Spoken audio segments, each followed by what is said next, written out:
Hi guys, welcome back to Car Garage. Car Garage in വന്നിരിക്കുന്നത് നമുക്ക് ഒരു ERTIGA 2012 model ERTIGA ആണ്. നമുക്ക് ഫുൾ വർക്കിനായിട്ട് ഈ വണ്ടി വന്നിരിക്കുന്നത്. Full suspension. We have a video full full restoration steering column, 4 shock absorbers, lower arm, suspension parts change. This full painting and full seat work and dashboard normal painting and full work. model വണ്ടിയുടെ condition ഭയങ്കര മോശമായിരുന്നു. അതിന്റെ suspension parts ആയാലും shock absorbers ആയാലും അതുപോലെ തന്നെ സ്റ്റിയറിംഗിന്റെ rack, brake shoe, brake pad എല്ലാം ഫുൾ ആയിട്ട് തന്നെ കംപ്ലൈന്റ് ആയിരുന്നു. അപ്പോൾ അതെല്ലാം നമ്മൾ ഫുൾ ആയിട്ട് വണ്ടി റീസ്റ്റോർ ചെയ്യാം എന്നുള്ള രീതിയിലാണ് നമ്മൾ ഈ ഒരു വണ്ടി വന്നിരിക്കുന്നത് കേട്ടോ. അപ്പോൾ നമ്മൾ ആദ്യം ഈ വണ്ടിയുടെ കാര്യങ്ങൾ ചെയ്തതെന്ന് വെച്ചിട്ടുണ്ടെങ്കിൽ ഫുൾ സസ്പെൻഷന്റെ വർക്കാണ് ഫസ്റ്റ് ചെയ്തത്. അതിൽ റീപ്ലേസ് പാർട്സ് എന്ന് വെച്ചിട്ടുണ്ടെങ്കിൽ ഫ്രണ്ടിലെ 2 ഷോക്ക് അബ്സോർബർ ചേഞ്ച് ചെയ്തു, ലോവർ ആം ചേഞ്ച് ചെയ്തു, നമ്മുടെ ബ്രേക്ക് പാഡിന്റെ ഡിസ്ക് പുതിയതാക്കി. കാരണം ഡിസ്ക് തേമാനം വന്നിട്ട് ഫുള്ളായിട്ട് കട്ട് ചെയ്ത് പോയിരുന്നു. അപ്പോൾ പിന്നെ ബ്രേക്ക് പാഡ് തീർന്നിട്ട് ഓടിച്ച കാരണം ഫുള്ളായിട്ട് ഡിസ്ക് തീർന്നിരുന്നു. അപ്പോൾ നമ്മൾ അതിൻ്റെ രണ്ട് ഡിസ്ക് ഫ്രണ്ടിലെ റോട്ടർ രണ്ടും ചേഞ്ച് ചെയ്തു. സ്റ്റീറിംഗ് റാക്ക് ഫുള്ളായിട്ട് തന്നെ ചേഞ്ച് ചെയ്തിട്ടുണ്ട്. സ്റ്റെബിലൈസറിൻ്റെ ലിങ്ക് ചേഞ്ച് ചെയ്തു. പിന്നെ ബാക്കിൽ വരണമെങ്കിൽ ബാക്കിലെ 2 ഷോക്ക് അബ്സോർബർ ചേഞ്ച് ചെയ്തു, ബ്രേക്ക് ഷൂ ചേഞ്ച് ചെയ്തു. നമ്മളുടെ ഡ്രമ്മ് സ്കിമ്മിങ് ചെയ്തിട്ട് ആ ഡ്രമ്മ് തന്നെ യൂസ് ചെയ്ത് അതും കയറ്റിയിട്ടുണ്ട്. അങ്ങനെയാണ് ഇത്രയും കാര്യങ്ങളാണ് നമ്മൾ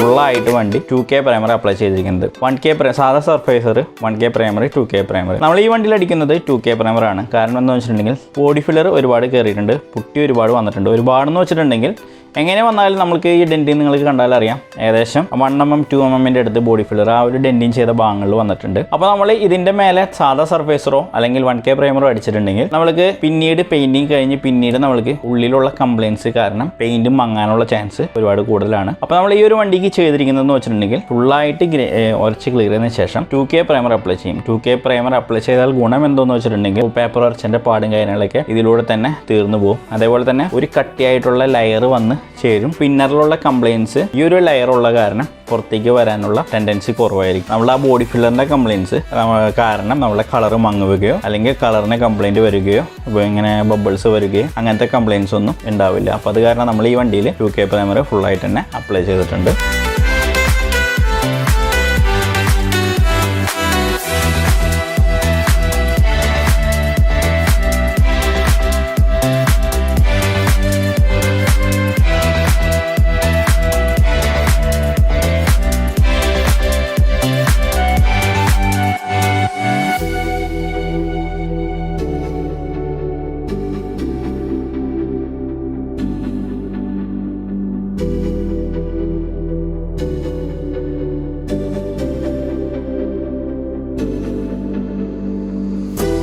ടു കെ പ്രൈമർ അപ്ലൈ ചെയ്യുമ്പോൾ 2K പ്രൈമർ അപ്ലൈ ചെയ്തതിന് ശേഷം നമ്മൾ ബോഡിയുടെ അതായത് ഓരോ ബോഡിക്കും ഷാർപ്പ് ലൈനിങ് കാര്യങ്ങളൊക്കെ ഉണ്ടാവും. ബോണറ്റുമോ ലൈൻസ് ഉണ്ടാവും, അതുപോലെ തന്നെ ഫെൻഡറുമോ, അതുപോലെ ഡോറുമോ, അതുപോലെ ബാക്കിൽ ക്വാർട്ടറുമോ, അതെല്ലാം നമ്മൾ ക്ലിയർ ആണോ എന്ന് ചെക്ക് ചെയ്യേണ്ടതായിട്ടുണ്ട്. നമ്മൾ അതേപോലുള്ള ലൈൻസും കാര്യങ്ങളൊക്കെയാണ് ഓരോ വണ്ടിക്കും കാണാനുള്ള ലുക്കും കാര്യങ്ങളൊക്കെ നൽകുന്നത്. അപ്പോൾ അങ്ങനെയുള്ള ലൈൻസ് എല്ലാം ഷാർപ്പ് അല്ലെങ്കിൽ നമ്മൾ എത്ര പെയിൻറ്റിങ് ചെയ്താലും, എത്ര നല്ല ക്വാളിറ്റി ഉള്ള പെയിൻറ് അടിച്ചാലും, എത്ര ഷൈനിങ് കൊടുത്താലും ലൈൻസും ബോഡിയുടെ ഷേപ്പും കറക്റ്റ് അല്ലെങ്കിൽ നമ്മൾക്ക് ഒരു ഉപകാരമില്ല. അപ്പോൾ നമ്മൾ ഇതിൽ അടിക്കാൻ പോകുന്ന കളർ പേൾ വൈറ്റ് ആണ്. വൈറ്റ് ആയാലും ബ്ലാക്ക് ആയാലും ബോഡിയുടെ ഷേപ്പ് എപ്പോഴും കറക്റ്റ് തന്നെ ആയിരിക്കണം.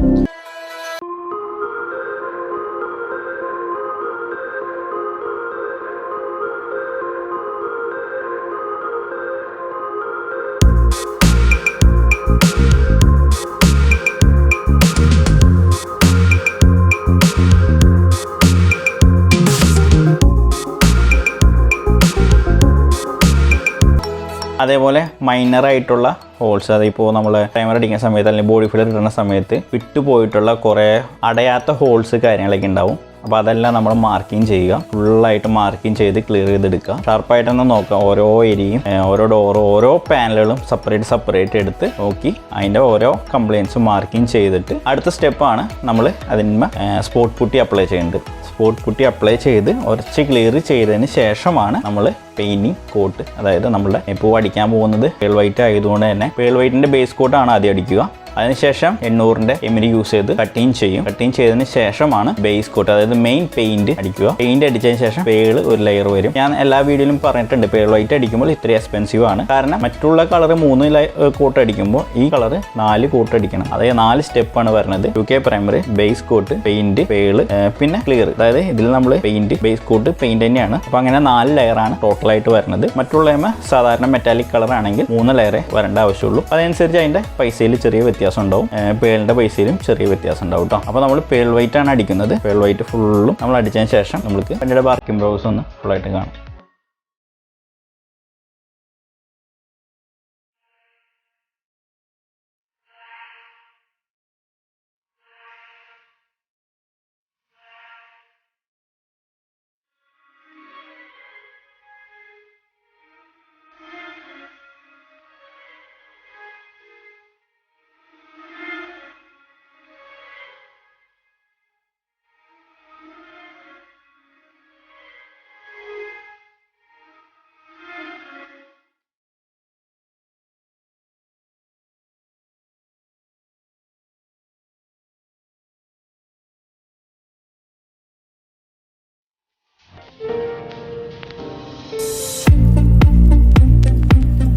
അതിനുശേഷം നമ്മൾ വണ്ടിയുമോ പിന്നീട് 2 ദിവസത്തേക്ക് നമ്മൾക്ക് ആ വണ്ടി മെമ്മറി കാര്യങ്ങളൊന്നും യൂസ് ചെയ്യാനായിട്ട് പാടില്ല. അതേപോലെ നമ്മൾ പെയിൻറ്റിങ് കഴിഞ്ഞതിന് ശേഷം നമ്മുടെ ഗാരേജിൽ ചെയ്യുന്ന മെയിൻ ഒരു കാര്യമാണ് നമ്മൾ കട്ടിങ് ചെയ്ത് പോളിഷ് ചെയ്യുക. 2000-ന്റെ എമിരി യൂസ് ചെയ്തിട്ട് വണ്ടിയുടെ ബോഡി ഫുള്ളായിട്ട് കട്ടിങ് ചെയ്ത് ക്ലിയർ ചെയ്തെടുക്കും. ഇതിലൂടെ എന്താ ഉണ്ടാവുമെന്ന് വെച്ചിട്ടുണ്ടെങ്കിൽ നമ്മുടെ വണ്ടിയുമോ വന്നിട്ടുള്ള ബ്ലറായിട്ടുള്ളത്, ഇപ്പോൾ നമുക്ക് ഈ വീഡിയോയിൽ കാണുന്ന മാതിരി തന്നെ എല്ലാം ഫോക്കസിങ് ബ്ലറാണ്, നമ്മൾക്ക് വ്യക്തതയില്ല. അപ്പോൾ ഒരു മിറർ ഫിനിഷിങ് നമുക്ക് ഫുള്ളായിട്ട് തന്നെ കിട്ടിയിട്ടില്ല എന്ന് തന്നെ പറയാം. അപ്പോൾ ആ ഒരു മിറർ ഫിനിഷിങ് കിട്ടാനായിട്ട് നമ്മൾ ഇതേപോലെ ഫുള്ളായിട്ട് നമ്മുടെ ബോഡിനെ കട്ടിങ് ചെയ്ത് ലെവലിങ് ചെയ്ത് എടുക്കും.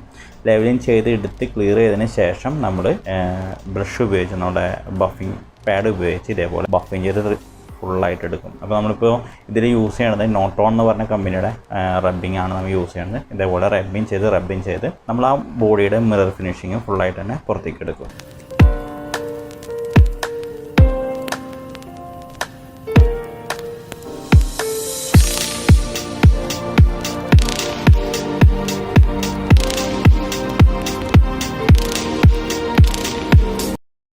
അപ്പോൾ നമ്മളുടെ വണ്ടിയുടെ പോളിഷിങ് വരെയുള്ള കാര്യങ്ങളൊക്കെ നിങ്ങൾ കണ്ടിരിക്കും. ഇപ്പോൾ പെയിൻറ്റിങ് എല്ലാം കഴിഞ്ഞ് കട്ടിങ് ചെയ്തു, പോളിഷിങ് ചെയ്തു, അതിലുള്ള കാര്യങ്ങളൊക്കെ നിങ്ങൾ കണ്ടിരിക്കും. അപ്പോൾ നമ്മൾ ഇപ്പോൾ ഈ വണ്ടി 2016 മോഡലിലേക്ക് കൺവേർട്ട് ചെയ്യണത്. അപ്പോൾ നമുക്ക് അതിൻ്റെ ഫ്രണ്ടിലെ ബമ്പർ, അതേപോലെ തന്നെ ബാക്കിലെ ബമ്പർ കാര്യങ്ങളെല്ലാം റീപ്ലേസ് ചെയ്യേണ്ടതായിട്ടുണ്ട്. അതിൻ്റെ ഹെഡ്ലൈറ്റ് പുതിയതാക്കുന്നുണ്ട്. പുതിയ മോഡലിലേക്ക് മാറ്റേണ്ട ആവശ്യമില്ല, ഹെഡ്ലൈറ്റ് സെയിം തന്നെ വന്നെ 2012 മോഡലിൻ്റെ ഹെഡ്ലൈറ്റ് തന്നെ വരുന്നത്. പക്ഷേ ഡാമേജ് ഉള്ള കാരണം, മങ്ങിയിട്ടുള്ള കാരണം നമ്മൾ പുതിയ ഹെഡ്ലൈറ്റ് വയ്ക്കേണ്ട 2 അപ്പോൾ നമ്മൾക്ക് ആ ഒരു വീഡിയോ കണ്ടിട്ട് വരാം.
അപ്പോൾ നമ്മളുടെ വണ്ടി നിങ്ങൾ ഫുള്ളും സെറ്റിങ് കാര്യങ്ങളെല്ലാം കണ്ടിരിക്കും കേട്ടോ. അപ്പോൾ നമ്മൾ ഇതുവരെയാണ് നമ്മൾ ഈ ഒരു വീഡിയോയിൽ ഉൾപ്പെടുത്തുന്നുള്ളൂ. കാരണം ഇതിൻ്റെ ഇൻറ്റീരിയൽ നിങ്ങൾക്ക് കാണാം.